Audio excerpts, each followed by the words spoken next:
पीछे से एक किसान आया, खेती किसानी करने वाला, वो बैल लिए हुए हल कंधे पर रखे जा रहा था। बैलों को मंदिर के बाहर खड़ा किया, हल को अपने कंधे से उतारा, मंदिर की दीवार के सहारे पीछे टका दिया। अंदर वो मंदिर में प्रवेश करा है नंगे पांव, जाकर भगवान के चरणों में प्रणाम करते हुए वो भी प्रार्थना करने लगा कि प्रभु ये फसल सारी सूख रही है, बादल तो बहुत अच्छा आया हुआ है, अगर आप इसी समय तड़तड़ा कर पानी बरसा दो तो सुबह 11 रुपए के लड्डू मैं आपके चरणों में चढ़ाऊंगा। वो बेचारा गरीब है, 11 रुपए बहुत है उसके लिए। वो सेठ तो 1100 रुपए बोल गया, तो करोड़पति सेठ। सुबह से शाम तक जितने भी लोग आते हैं, प्रार्थनाएं करते हैं, वो विदेशी आदमी बैठे हुए सबकी प्रार्थनाओं को नोट करके शाम को इस निष्कर्ष पर पहुंचा कि जो भी वहां भगवान के सामने प्रार्थना करने आया, सब एक दूसरे के एंटी प्रेयर कर रहे थे, सब एक दूसरे के विरोधी प्रार्थना। एक कहता है पानी मत बरसाओ, मैं 1100 रुपए का प्रसाद चढ़ाऊंगा। दूसरा कहता है पानी बरसा दो, मैं 11 रुपए का प्रसाद चढ़ाऊंगा। उसे बड़ी हंसी आई। वो समझ गया कि मंदिरों में हिंदुओं के भगवान पत्थर के क्यों होते हैं। भगवान ने सोचा कि अगर मैं पानी बरसा दूंगा तो ये करोड़पति सेठ मेरे से नाराज हो जाएगा, अगर मैं पानी नहीं बरसाऊंगा तो किसान नाराज हो जाएगा, इसलिए किसी की सुनोई मत, पत्थर के हो जाओ।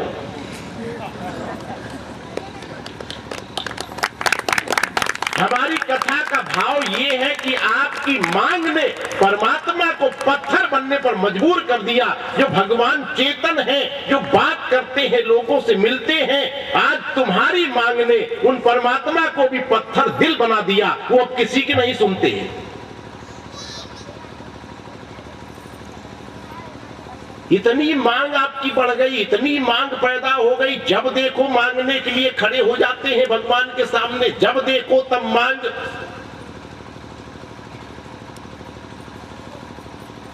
प्रत्यक्ष प्रमाण है।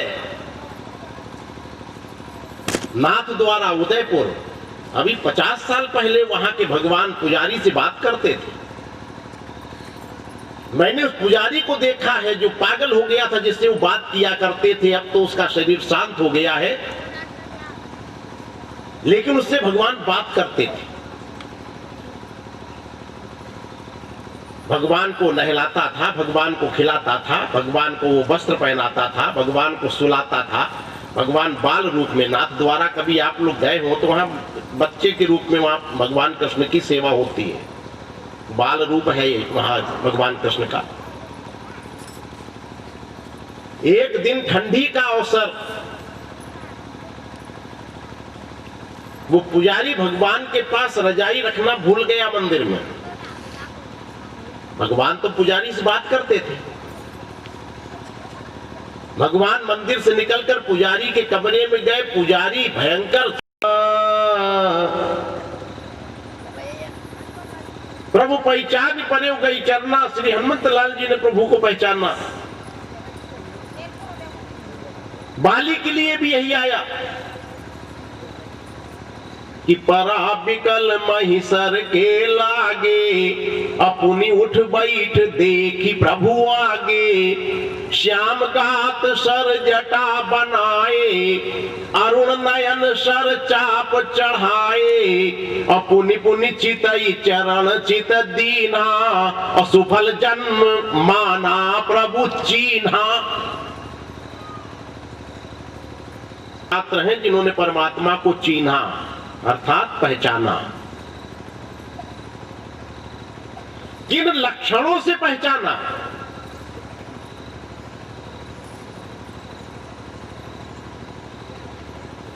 पुनि पुनि चितय चरण चित दीन्हा। वो बार बार बाली परमात्मा के चरणों की ओर देख रहा है। ये आप अर्थ ले सकते हैं, लेकिन मैं इसी अर्थ को घुमाऊंगा, क्योंकि हमें ब्रह्म के लक्षण दिखलाने। ब्रह्म पहचान में आया कैसे? पुनि पुनि, एक ही शब्द जब एक ही वाक्य में पुनरावृत्ति होती है, वैयाकरणिक लोग, व्याकरण के विद्वान वेदता उसे वीप्सा दोष कहते हैं। एक ही शब्द एक ही वाक्य में दो बार जब प्रयोग कर दिया जाए तो वहां एक दोष कहलाता है। व्याकरण की दृष्टि से उसे कहते हैं वीप्सा दोष। जो विद्वान होंगे संस्कृत के वो इस दोष से, इसकी व्याख्या से परिचित होंगे।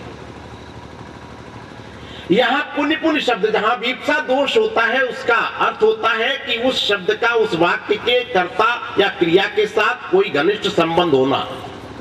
वो विषय थोड़ा गंभीर है, वेदांत का विषय है, मैं उधर नहीं जाना चाहता।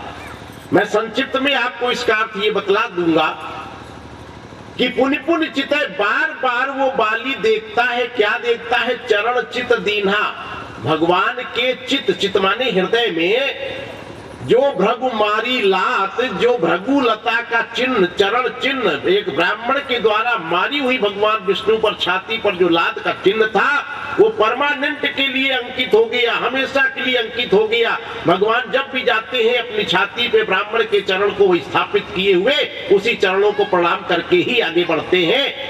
उस चरण चिन्ह को चित दीन्हा, जो उनके चित्त पर भगवान श्री राम इस तरीके से नंगे बदन खड़े हुए थे बाली के सामने, उनका वक्षस्थल खुला हुआ था। बाली ने उनके वक्षस्थल की ओर ध्यान दिया, देखा चरण चित दीन्हा, उनके चित्त के ऊपर, उनके हृदय के ऊपर जो चरण का निशान था, विप्र चरण का निशान, वो देखते ही बाली पहचान गया कि ये कोई असाधारण व्यक्ति है, ये कोई साधारण मनुष्य नहीं है, ये तो ब्रह्म है, साक्षात इसके वक्षस्थल पर चरण का चिन्ह बना हुआ है। पहचान लिया उसने। हनुमान जी ने भी शब्दों से पहचाना। विश्वामित्र जी ने, समय भाव के कारण उस विषय को हम विशेष रूप से नहीं खींचेंगे, मैं अपने समर्पण विषय पर आता हूं। ताड़का वध के पश्चात विश्वामित्र जी ने पहचान लिया और विश्वामित्र जी समर्पित हो गए।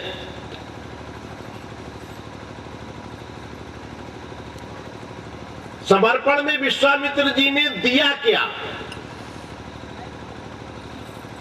प्रश्न ये उठता है। तब ऋष निज नाथई जी चीन्ही, विद्या निधि कहूं विद्या दीन्ही। तब ऋषि विश्वामित्र ने अपने निज नाथ अर्थात पूर्ण परात पर ब्रह्म को पहचान लिया और उन विद्या के निधि, विद्याओं के भंडार भगवान श्री राम को विद्याएं दी। ऐसा पुराणों में कथाएं मिलती हैं कि महर्षि विश्वामित्र जी के पास बला और अति बला नाम की विद्याएं थी कि जाते लाग न क्षुधा पिपासा, जिससे भूख और प्यास कभी नहीं सताती है, ऐसी विद्याएं विश्वामित्र जी के पास थी जो विश्वामित्र जी ने भगवान श्री राम को दिया है। लेकिन प्रश्न इस बात का उठता है कि विश्वामित्र जी ने विद्याएं दी कब हैं? जब वो जान गए कि ये पूर्ण ब्रह्म है। अगर साधारण राजकुमार समझकर विद्याएं दी होती तो हमारा कॉन्शियस एक्सेप्ट कर लेता इस बात को, हमारी तुच्छ बुद्धि इसे स्वीकार कर लेती कि एक राजकुमार समझकर इन्होंने विद्याएं दे दी, एक विद्यार्थी समझकर आचार्य ने विद्या दे दिया।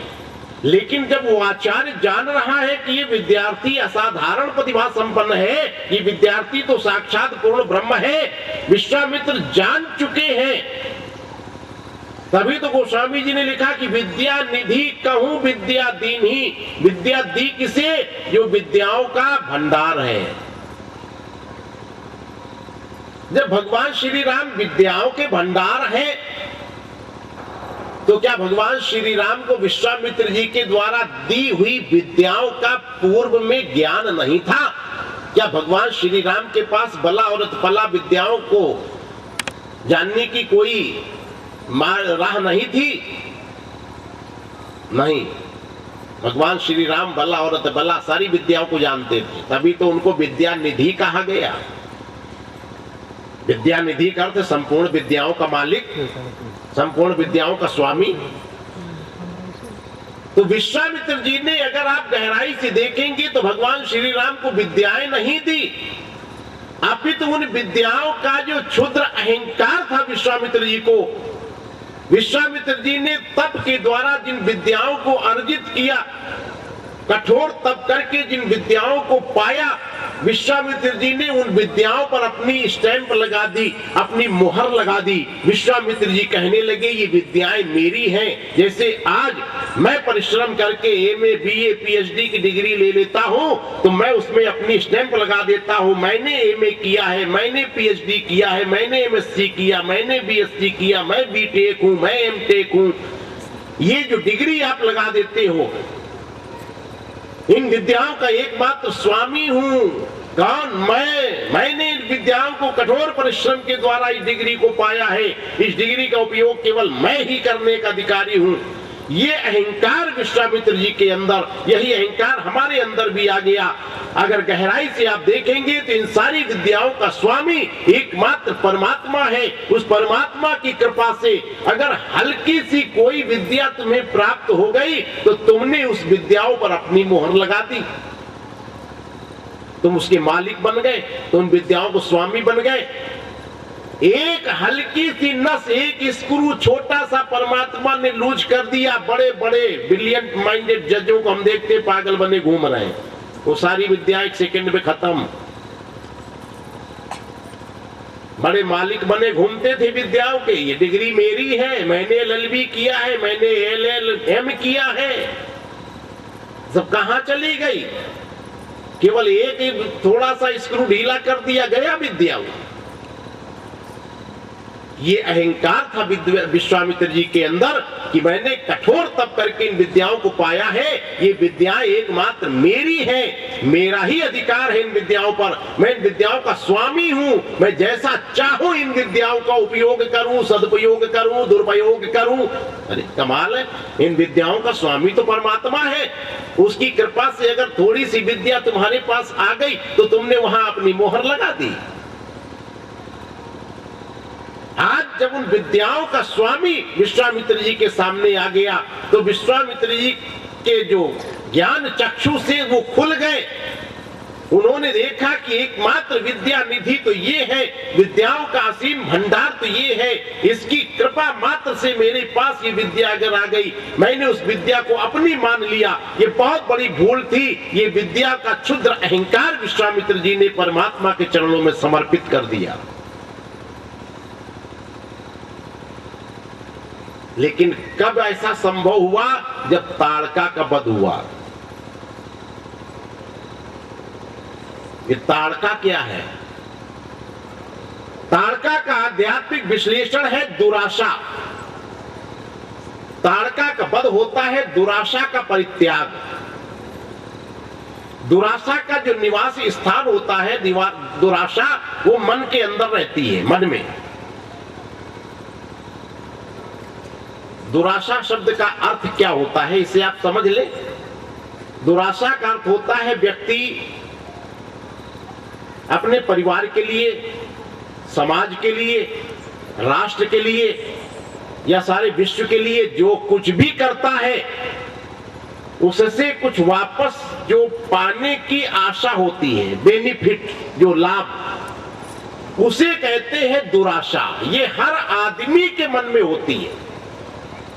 संसार में कोई भी ऐसा व्यक्ति नहीं है जिसके मन में दुराशा ना हो। अगर बेटा माँ बाप की सेवा करता है, माँ बाप बेटे की सेवा करते हैं, वहां भी एक आशा लगाए बैठे हैं। बुढ़ापे में लड़का मेरी लाठी बनेगा, सहारा बनेगा, हमें आश्रय देगा। तब उसे पढ़ा लिखा रहे, आश्रय दे रहे हैं, पालन कर रहे हैं, उसे एक आशा लगाए। वो भले मारे डंडों से, बात अलग है, लेकिन आशा है, क्या करोगे? हम कुछ भी करते हैं समाज में, चलो हम किसी प्रकार की अपेक्षा नहीं रखते। अगर आप समाज की सेवा करते हैं, हमें एक ऐसे नेताजी भी मिले जो कहने लगे, स्वामी जी मैं तो किसी प्रकार की अपेक्षा नहीं रखता, मैं समाज का काम करता हूं, मेरे पास परमात्मा ने इतना धन दिया है, मैं तो लोगों का काम अपने किराए भाड़े से टिकट लेकर दिल्ली जाकर बड़े बड़े मिनिस्टरों से भी बना के ले आता हूं, कभी किसी से मैंने एक पैसा नहीं लिया आज तक। मैं तो कुछ नहीं चाहता, हमें खुशी मिलती है, अच्छा लगता है, मैं सेवा करता हूं जनता की, अपने पैसे से करता हूं। हमें बड़ा विचार आया, एक ऐसा व्यक्ति है कि इसके अंदर कोई आशा है ही नहीं। तुम समाज से कुछ भी नहीं पाना चाहते? नहीं स्वामी जी, कोई आशा नहीं। नहीं, वो संयोग से दूसरे दिन हमारे साथ मॉर्निंग वॉक पे घूमते हुए सड़क पर निकले, हजारों लोग मिले, भैया जी नमस्कार, भैया जी राम राम, भैया जी पाँव लागी। भैया जी बड़े खुश।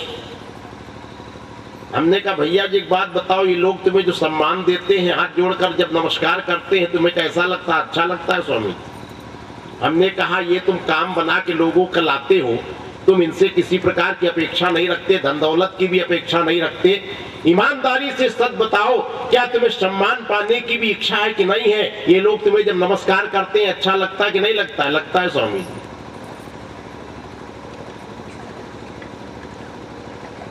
जब बड़े बड़े गेट बनाकर तुम्हें फूल मालाएं पहनाई जाती है, तुम्हारा वेलकम होता है, स्वागत होता है, बताओ वो अच्छा लगता है? हाँ लगता है।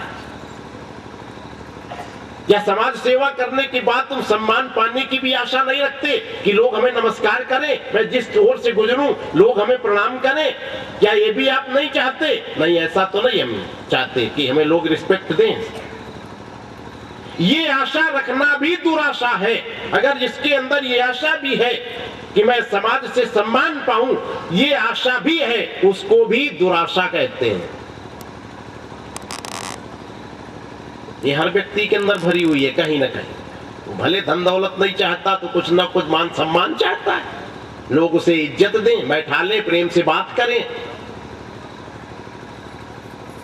मन से दुराशाओं को मार देना, समाप्त कर देना, यह है ताड़का का वध।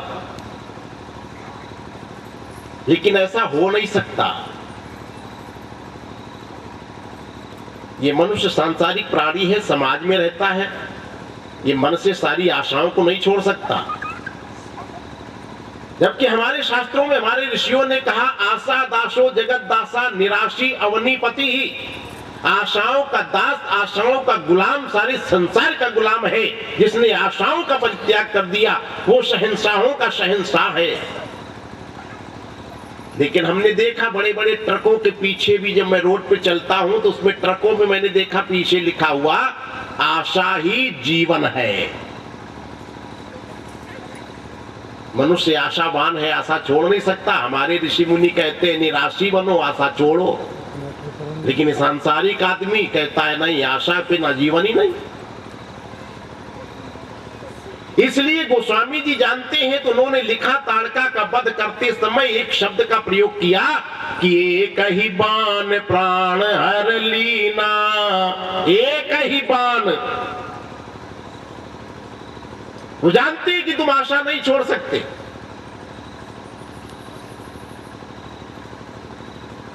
एक शब्द मदालसा। अपने पुत्र अलर्क को, आप मार्कंडेय पुराण में कथा आती है महाराज ऋतध्वज की, उनके 4 पुत्र हुए। मदालसा एक ऐसी मां है,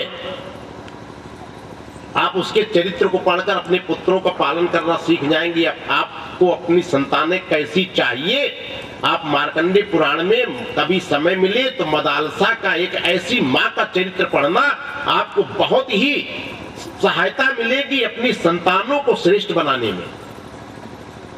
वो अपनी संतान को कितने उच्च सीमा तक पहुंचाती है, आप मदालसा का चरित्र पढ़कर देखना। हर मां को हमारा अनुरोध है कि हर मां उस चरित्र को पढ़े जरूर। इतनी सुंदर संतान उसने बनाई है, चरित्रवान। इसमें से 3 तो महात्मा बना दिया उसने। महाराज ऋतध्वज के 4 पुत्र हुए, विक्रांत, अरिमर्दन और सुबाहु।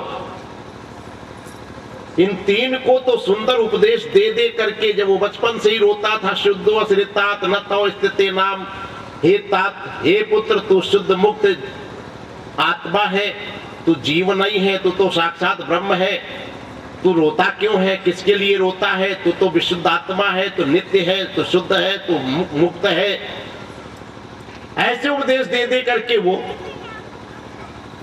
और जब भी वो पति नाम रखने के लिए आते हैं महाराज ऋतध्वज अपने पुत्रों का, तो नाम रखते ही वो हंसती थी, वो कुछ बोलते नहीं थे।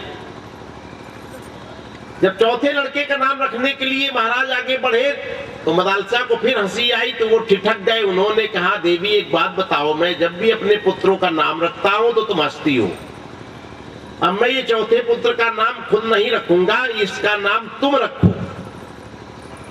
मदालसा ने कहा, ठीक है स्वामी, जैसी आज्ञा। मैं इस पुत्र का नाम अलर्क रखती हूं, अलर्क। महाराज ऋतध्वज बड़ी जोर से हंसे, ये अलर्क, इसका भी कोई अर्थ है?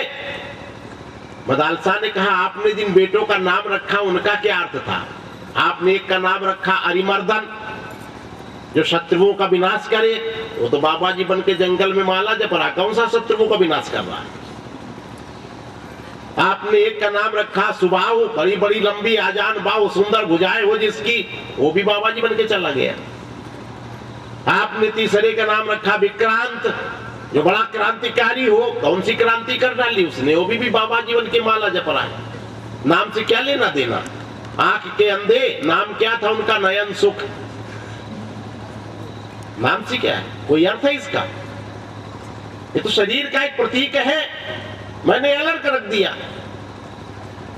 लेकिन हमारी प्रार्थना है, नहीं स्वामी आप आज्ञा कीजिए, जैसे 3 बेटों को बाबा जी बना दिया, कहीं इसको मत बना देना, इतना बड़ा साम्राज्य है, राजपाट है, इसको इस योग्य बनाओ कि राजपाट चलाए। उसको इसी योग्य बनाया मदालसा ने, बहुत सुंदर राजपाट की दीक्षा बचपन से दी। उसका विवाह संस्कार हुआ, उसका राजतिलक कर दिया गया, राजा बना दिया गया। महाराज ऋतध्वज महारानी मदालसा जब जंगल में संन्यास परंपरा में प्रवेश करते हैं, तो मदालसा ने चलते समय अपने बेटे को एक अंगूठी दिया। उस अंगूठी में रेशम के वस्त्र में लिपटी हुई एक शिक्षा थी, और कहा था, बेटे जब तुम आपत्ति काल में कभी पढ़ना, कभी बहुत ही मुसीबत में फंस जाना, इस अंगूठी को खोलकर इसे पढ़ लेना, देखना इसमें तुम्हारे लिए बहुत सुंदर उपदेश है। अंत में एक ऐसी परिस्थिति आई, उसके तीनों भाई अलर्क को समझाते हैं, आकर इस राजपाट की मोहमाया से बाहर निकलो। वो नहीं निकलता है। वो तीनों भाई काशी नरेश से मिलकर इस पर आक्रमण करवाते हैं। काशी नरेश को झूठ मूठ ये नाटक करते हैं। तीनों भाई कहते हैं कि अलर्क हमारा छोटा भाई है, इसने बलपूर्वक हमसे राजपाट छीन लिया, हमारी सहायता करो, ये राज्य बड़े भाई को मिलना चाहिए। बड़े भाई को उस स्थिति में राज्य नहीं मिलता, वो अपंग हो, अपाहिज हो, अनपढ़ हो, गंवार हो, या कोई चरित्र से गिरा हो, शराबी कबाबी हो, जुआरी हो, आचरणहीन हो, ऐसी स्थिति में ज्येष्ठ भ्राता को राज्य नहीं दे सकते।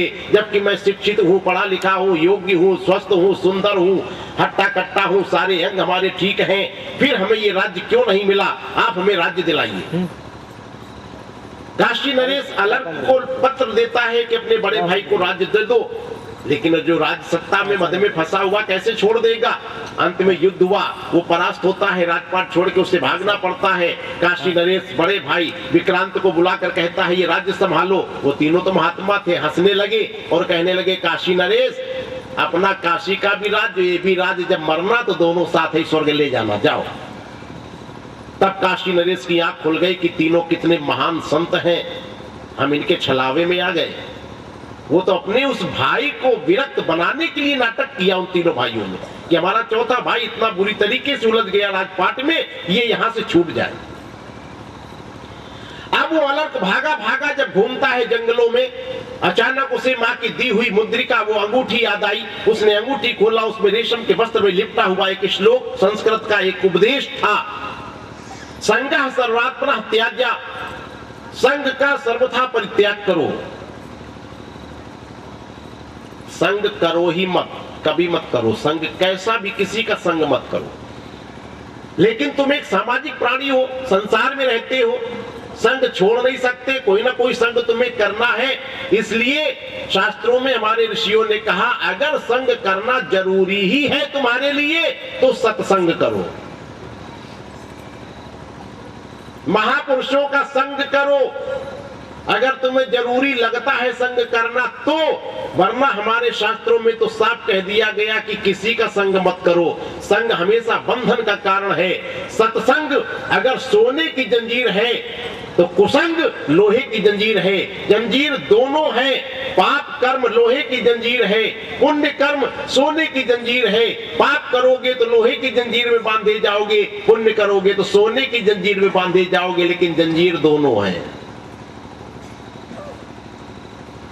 सत्संग भी बंधन है, याद रखना। हमारे वेदांत ने कहा सत्संग भी मत करो। इसमें भी पुनरपि जननम पुनरपि मरणम पुनरपि जननी जठरे शयनम। सत्संग के बाद भी ठीक है, तुम जन्म लोगे, अच्छे परिवार में, राजयोगी के परिवार में लोगे, राजा महाराजा और शहंशाहों के घर में पैदा होगे, वो एक अलग बात है। देवराज इंद्र की कैटेगरी में चले जाओगे, सत्संग का ये परिणाम होगा, लेकिन मुक्ति नहीं मिलेगी। सारे कर्म बंधनों को, सत्संग को, कुसंग को, सबको तिलांजलि दे करके ही आदमी मुक्त हो पाएगा। इसलिए मदालसा ने बहुत सुंदर उपदेश दिया कि संगः सर्वात्मना त्याज्य, संग का सर्वथा परित्याग करो, संग करो ही मत। लेकिन तुम संग छोड़ नहीं सकते, करना है। अगर संग करना है तो फिर महापुरुषों का करो, फिर सत्संग करो। कामः सर्वात्मा त्याज्य, कामनाओं का सर्वथा परित्याग कर दो। लेकिन तुम कामनाएं छोड़ नहीं सकते तो मुमुक्ष की कामना रखो। इसी प्रकार से गोस्वामी जी ने कहा कि एक ही बाण प्राण हर लीना एक ही। गोस्वामी जी कहते सबसे उत्तम तो है मन से दुराशाओं को समाप्त कर दो, मन में किसी प्रकार की आशा रखो ही मत। लेकिन वो जानते हैं कि तुम एक सांसारिक प्राणी हो, आशाएं नहीं छोड़ सकते, तुम्हें आशाएं रखनी ही है। तो गोस्वामी जी ने कहा अगर तुम्हें आशा रखनी है तो कि आशा एक राम जी से, दूजी आशा छोड़ दे, नाता एक राम जी से, दूजो नाता तोड़ दे। अगर आशा को रखनी है तो आशा एक राम जी से। इन सांसारिक व्यक्तियों से आशा मत रखना, ये मेरा काम बना देगा, ये हमें यह कर देगा, ये वो कर देगा। आशा पहली चीज तो राम जी से भी मत रखो। ये सबसे उत्तम है कि आशा आप उनसे भी मत रखो। लेकिन आपको रखनी है, आप आशा छोड़ नहीं सकते। आप एक सांसारिक व्यक्ति हैं, जब आशा रखनी ही है तो फिर सांसारिक व्यक्तियों से मत रखो। किससे रखो? राम जी से। ये मन से दुराशाओं का परित्याग, ताड़का का वध। महर्षि विश्वामित्र जी के साथ भगवान श्री राम की जनकपुर तक जो यात्रा हुई है, उस यात्रा में 4 विशिष्ट कार्य भगवान श्री राम के हाथों संपादित हुए हैं। पहला विशिष्ट कार्य है ताड़का का वध, दूसरा है अहिल्या का उद्धार, तीसरा है शिव के धनुष का खंडन जो महाराज जनक के यहां रखा हुआ था। ये आश्चर्यजनक कार्य हम दिखला रहे हैं आपको। और चौथा कार्य जो संपादित हुआ भगवान श्री राम के करकमलों द्वारा, वो था भगवान विष्णु के धनुष का चढ़ जाना। भगवान विष्णु का एक धनुष जो परशुराम जी के पास था, परशुराम जी ने भगवान की परीक्षा लेने के लिए वो धनुष दिया था कि खंचहु चाप मिटे संदेहु, आप इसकी प्रत्यंता अगर चढ़ा दो तो मैं समझ लूंगा कि आप कौन हैं। वो परशुराम जी जानते थे कि ये तो धनुष भगवान विष्णु का है, इससे वो असीम शक्ति ही खींच सकती है। ये 4 विशेष कार्य भगवान के द्वारा संपादित हुए। इन चारों कार्यों के द्वारा गोस्वामी जी ने अंतःकरण चतुष्टय का समर्पण कैसे हो सकता है, बहुत ही सुंदर विश्लेषण किया है। पहला समर्पण मैंने मन का कराया, यानी मन से आशाओं का परित्याग कर देना, ये ताड़का का वध।